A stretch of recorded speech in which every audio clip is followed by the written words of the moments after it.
রাধে রাধে বন্ধুরা, জয়গোপাল ব্লগসে আপনাদের সবাইকে সুস্বাগতম।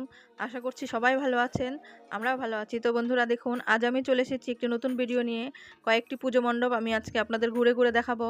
তো আপনারা সঙ্গে থাকুন আর ভিডিওটি দেখতে থাকুন। তো দেখুন, আমি সবার প্রথমেই চলে এসেছি মালদা জেলার আইহো শ্যামা মায়ের মন্দিরে।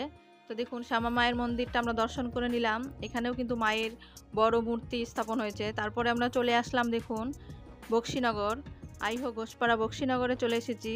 এখানে দেখুন মা শ্যামা পুজোর, এখানেও মা শ্যামা পুজো হয়েছে। এখানে দেখুন যে কাশ্মীরের যে ঘটনাটি হয়েছিল জঙ্গি হামলা, সেই ঘটনাটি এখানে তুলে ধরা হয়েছে। সুন্দর করে আর্ট করে সুন্দর করে বোঝানোর চেষ্টা করা হয়েছে।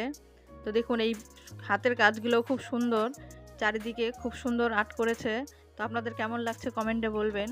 তো আমরা দেখুন তার পুজো মণ্ডপ দেখে আমরা আবার চলে এসেছি মালদা জেলারই কেন্দুয়া বতিদল ক্লাবে। তো দেখুন, এখানে বাবা ভোলানাথকে দর্শন করে আমরা মণ্ডপের ভেতরে ঢুকছি। তো এখানকারও হাতের কারুকার্য দেখুন, খুবই সুন্দর, খুব সুন্দর করে মন্দিরটাকে সাজানো হয়েছে। তো এখানেও কিন্তু মা শ্যামার পুজো হয়েছে, এখানেও মা আছেন শ্যামা রূপে। তো দেখুন, আমরা প্রতিমা দর্শন করে নিলাম। উপরের দেখুন হাতের কাজগুলো সত্যি তুলনা নেই, অপূর্ব। তো সবটা দেখে আমরা কিন্তু এখন বেরিয়ে পড়লাম। এখন আমরা পৌঁছে যাব মালদা বুলবুলচণ্ডী হসপিটাল মোড় বুড়ি মায়ের মন্দিরে। তো আমরা দেখুন বুড়ি মায়ের মন্দিরে চলে এসেছি। দেখুন বুড়ি মায়ের সত্যি এখানকার মা খুবই জাগ্রত।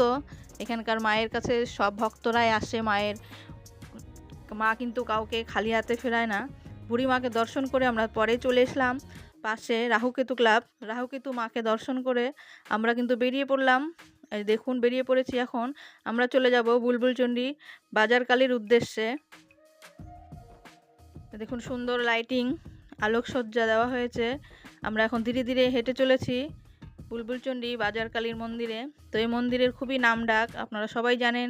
এখানকার মায়ের উচ্চতা অনেক, অনেক দূর দূরান্ত থেকেও প্রচুর ভক্তের এখানে আসে মায়ের চরণে। মায়ের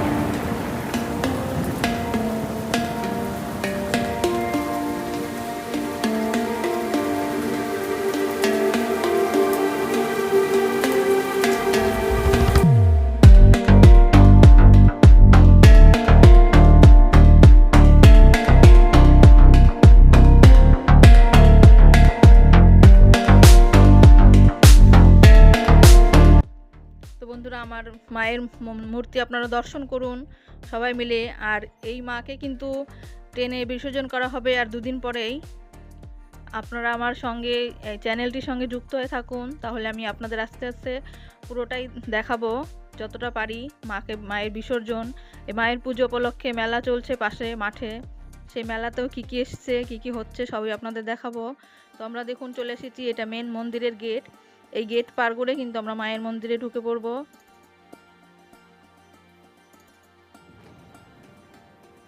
সুন্দর থার্মোকলের কাজ হয়েছে, সুন্দর হাতের কারুকার্য, সত্যি তুলনা নেই, প্রশংসা করার মতনই। চারিদিকটা অপূর্ব করে সাজানো হয়েছে। দেখুন, দেখলে যেন চোখ ফেরানো যায় না। তো আমরা মায়ের মন্দিরে প্রবেশ করলাম, এখন মায়ের মূর্তি দর্শন করব। তো বন্ধুরা দেখুন, আপনাদের দেখতে পাচ্ছেন মায়ের মূর্তি সামনে। মায়ের উচ্চতা 42 ফুট। আর সত্যি মায়ের এত সুন্দর অপূর্ব রূপ, মায়ের রূপ দেখলে যেন মুখ ফেরে না। তো বন্ধুরা, আমরা মায়ের মূর্তি দর্শন করে এখন এই মায়েরই পুজো উপলক্ষে 15 দিন মেলা চলছে মাঠে। আমরা এখন মেলার মাঠে চলে যাব। তো আমার ভিডিওটি যদি আপনাদের ভালো লাগে তাহলে লাইক করবেন, কমেন্ট করবেন আর চ্যানেলটিকে সাবস্ক্রাইব করে অবশ্যই সঙ্গে থাকবেন। দেখুন পরবর্তীতে মেলার ভিডিও ও মায়ের বিসর্জন, মায়ের নিরঞ্জন করা হবে দুদিন পরেই। কেমন করে এত বড় ঠাকুর বিসর্জন করা হচ্ছে আমি কিন্তু পুরোপুরিটাই আপনাদেরকে দেখাবো। তো আপনারা অবশ্যই চ্যানেলটিকে সাবস্ক্রাইব করে সঙ্গে থাকবেন। আর এইরকম নতুন নতুন সুন্দর সুন্দর ভিডিও পেলে অবশ্যই চ্যানেলটিকে সঙ্গে থাকবেন। আর ভিডিওটি দেখার জন্য সবাইকে ধন্যবাদ। সবাই ভালো থাকুন, সুস্থ থাকুন, সবার পুজো ভালো কাটুক।